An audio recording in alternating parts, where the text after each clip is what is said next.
الفيديو ده هنبدأ نتكلم على algorithm جديد، هنحاول نتعرف عليه من أكتر من زاوية ومن أكتر من ناحية، ونشوف هيفيدنا في إيه، هيساعدنا إزاي إن إحنا نفكر في حاجات تانية شبهه أو حاجات ممكن أستخدمه فيها. هنعيش شوية كده معاه ونشوف دنيته إيه بالضبط. الalgorithm اللي هنتكلم عليه النهارده اسمه هافمان كودينج، وهافمان ده راجل اسمه ديفيد هافمان. عمل الالجوريزم ده لما كان طالب في الجامعه، كان في معهد MIT. ديفيد ساعتها كان طالب PhD، وده كان الورقه اللي خد بيها الدكتوراه بتاعته، A Method for Extraction of Minimum Redundancy Code. الميثود بتاعته دي بتستخدم في ايه؟ بتستخدم في الداتا كومبريشن.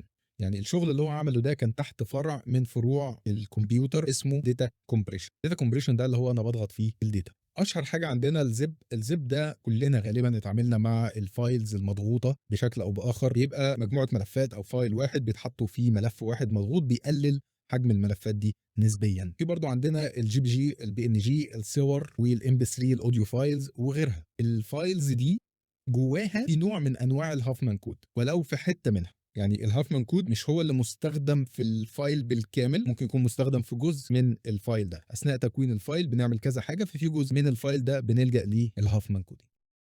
باقي الكورس وكورسات تانية على موقع المنصة تقدر تشترك فيهم وتتعلم أصول المهنة.